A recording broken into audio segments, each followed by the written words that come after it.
Assalamualaikum warahmatullahi wabarakatuh. Apa kabar guys? Welcome back to my channel Warung Aquarium Official.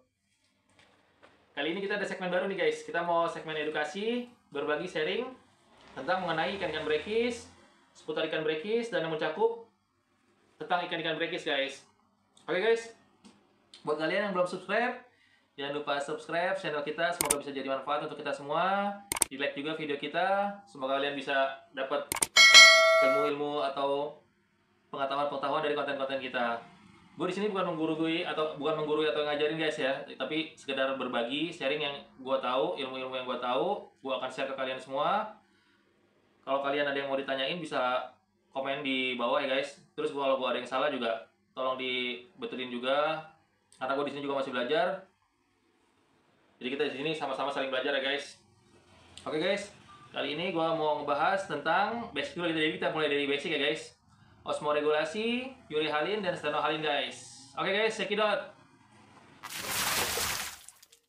Apa itu urihalin? Urihalin jadi dia sebenarnya berekis guys. Dia mempunyai kemampuan bisa beradaptasi di salinitas yang luas. Jadi urihalin itu organisme guys. Jadi itu makhluk hidup ya, tumbuhan atau hewan yang dapat beradaptasi dengan kadar salinitas. Di salinitas yang berbeda ya guys, dia bisa beradaptasi, mempunyai kemampuan untuk beradaptasi di salinitas yang luas. Jadi baik salinitas rendah, tinggi, atau non salinitas. Jadi biasanya banyak ditemuin guys di perairan-perairan muara. Ikan-ikan urihalin fish itu dia habitatnya banyak ditemuin di perairan-perairan muara guys, di daerah-daerah muara. Jadi ikan-ikan urihalin ini dia tadi seperti yang gue bilang guys, dia lebih sedikit dibandingkan ikan-ikan yang namanya nih stenohalin. Stenohalin itu guys, jadi dia sensitif deh guys. Dia nggak mempunyai kemampuan untuk merespon perubahan salinitas yang jauh atau yang luas. Jadi dia kayak air tawar ya, dia hanya bisa di air tawar aja, atau paling naik bergeser sedikit salinitas hanya bisa bergeser dikit. Yang ikan air laut juga nggak bisa turun salinitas sejauh sampai ke payau, nggak bisa. Jadi tadi namanya stenohalin guys.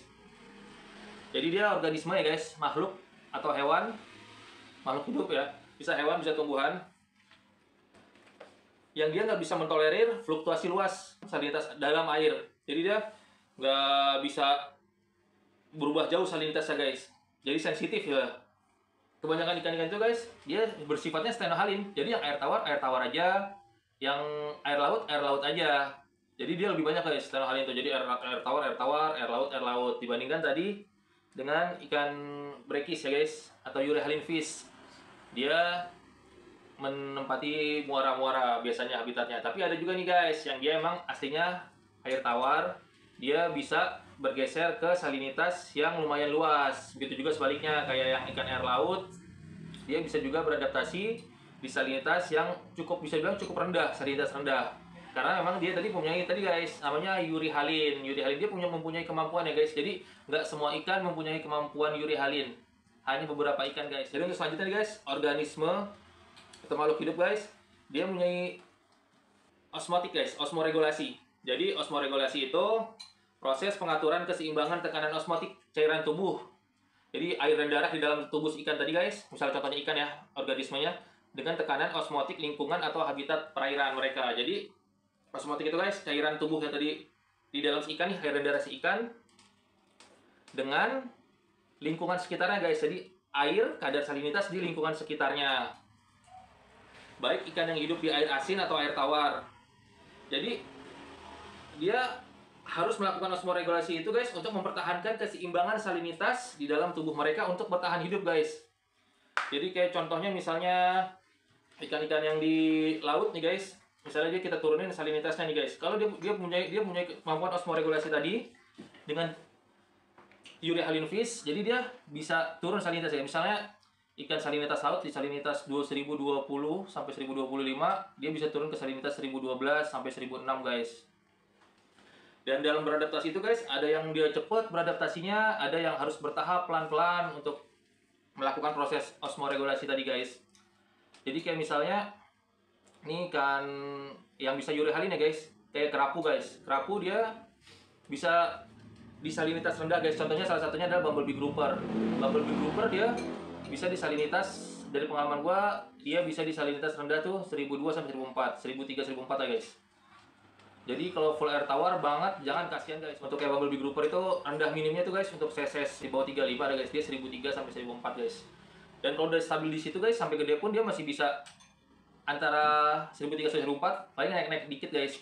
Cuman kalau gua ngerekomendasiin untuk pelihara keep bumblebee grouper, baiknya tuh di salinitas 1006 sampai 1008 guys. Jadi dia misalnya nih guys, dia di salinitas laut 1020 ke atas sampai 1026 kan laut salinitanya.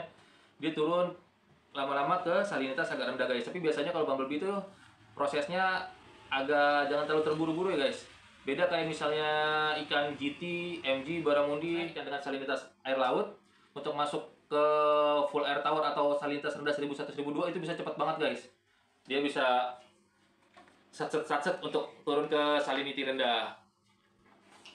Jadi kalau untuk tadi kita balik lagi guys ke kayak contohnya bumblebee atau ikan-ikan yang bisa ke salinity rendah. Jadi ada yang bisa langsung dari air laut bisa ke salinitas rendah atau ke low breakage ya, salinitas low salinity. Ada juga yang harus bertahap. Kayak tadi kan kalau misalnya yang dia cepet untuk dari salinitas laut, dia ikan urihalin fish tadi osmoregulasi ke salinitas rendah yang cepat kayak GT, MG, Barramundi itu guys, itu dia bisa cepat banget untuk dia adaptasinya. Tapi kalau untuk kayak jenis Lujanus itu kakap ya guys, sniper, jenis tadi grouper dari Epinephelus, itu dia ada yang rata-rata sih kalau yang gua alamin itu guys, dia nggak bisa terlalu cepet guys, harus bertahap, harus pelan-pelan. Jadi misalnya nih dapat yang salinitinya masih agak tinggi, nah kita rekondisikan setiap harinya itu pelan-pelan jadi bertahap. Misalnya salinity 1020, nanti next 1018, next lagi 1016, next lagi 1012, 1010, 1008, sampai batas minimnya dia di salinity berapa ya guys. Memang biasanya emang kemampuan ikan itu tadi beda-beda guys, jadi bukan ini memaksakan ikan untuk ada wah ini ikannya dibikin air tower salinitas, jadi enggak guys.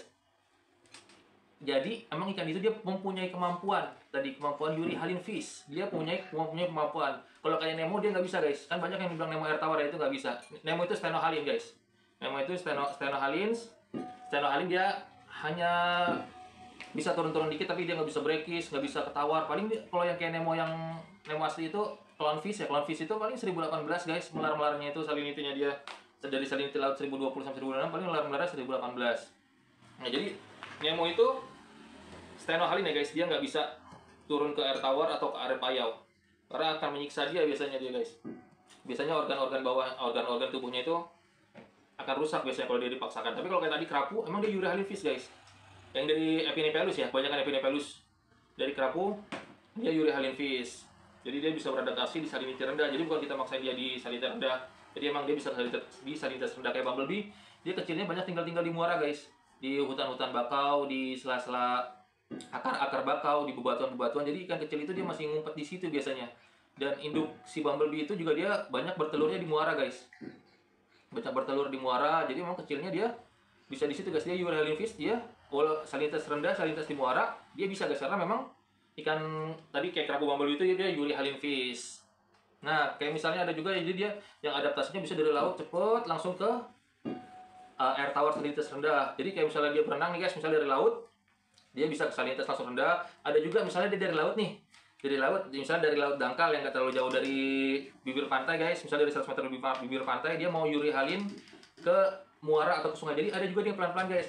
Misalnya dari tadi kedalaman 100 meter nih guys, biasanya dia turun lagi ke 50 meter, abis itu dia berhenti dulu di situ guys. Biasanya sih ikan-ikan kecil guys yang gini guys, ikan-ikan yang belum dewasa ya guys. Jadi dia memang masih nyari umpetan-umpetan, nyari ke daerah-daerah pinggiran guys. Jadi misalnya tadi dari 100 meter ke 50 meter, dia ngumpet lagi di dalam batuan-batuan karang, habis itu dia masuk ke 20 meter, dia masuk lagi di dalam karang, habis itu dia masuk ke muara, muara pelan-pelan. Jadi dia pelan-pelan guys, dia pelan-pelan, lama-lama dia masuk ke muara tadi, atau masuk di bibir-bibir sungai-sungai yang mendekati, yang udah masuk ke laut ya guys, udah masuk ke pesisir pantai. Tapi dia bisa terus lagi ke arah hilir ya, hilir sungai. Jadi gitu guys. Jadi namanya ikan-ikan kecil itu biasanya yang paling lebih mudah untuk direkondisikan ke salinity rendah sih itu guys. Tadi ikan-ikan yang masih ukuran size masih agak-agak kecil, yang masih belum terlalu besar, dia lebih mudah untuk direkondisikan ke air tawar. Karena emang ikan kecil dia masih banyak main-mainnya di pinggiran guys. Kalau udah gede biasanya dia lebih nyari ke laut dalam. Dia untuk nyari mangsa, untuk bertahan hidup dia nyari mangsa yang lebih banyak dan lebih besar. Dia biasanya akan renang ke area-area yang lebih ke tengah laut lagi guys. Nah jadi itu guys tadi pembahasan kita untuk urehalin, stenohalin, dan osmoregulasi. Jadi kalau ada yang mau ditanyain guys, bisa komen di bawah. Bisa kalau misalnya ada gua yang salah, bisa tolong diperbaiki juga guys. Jadi di sini kita sama-sama belajar. Buat kalian yang belum subscribe, untuk biar kita bisa bareng-bareng sama-sama belajar, jadi biar manfaat buat lo, buat gua juga, tolong di subscribe konten kita biar kita bisa lebih semangat lagi untuk bikin channel, bikin channel mah udah guys, bikin konten maksudnya. Itu dia guys. Iya. Untuk pembahasan selanjutnya gue akan bahas lagi tentang ikan berekis. Apa itu? Ikuti terus konten kita guys, oke? Mohon maaf sebelumnya kalau ada yang salah atau kurang berkenan. Gue minta maaf sekali lagi. Oh iya, kalau ada yang mau datang ke tempat kita, lokasi kita ada di Kalisari, Kalisari, Jakarta Timur. Gmaps-nya Warung Akuarium Predator. Oke guys, kontak kita ada di 0812 80409789. Thank you guys, oke? Terima kasih buat kalian yang udah ngikutin konten kita dari awal sampai akhir. Terima kasih guys. Assalamualaikum warahmatullahi wabarakatuh. Thank you guys.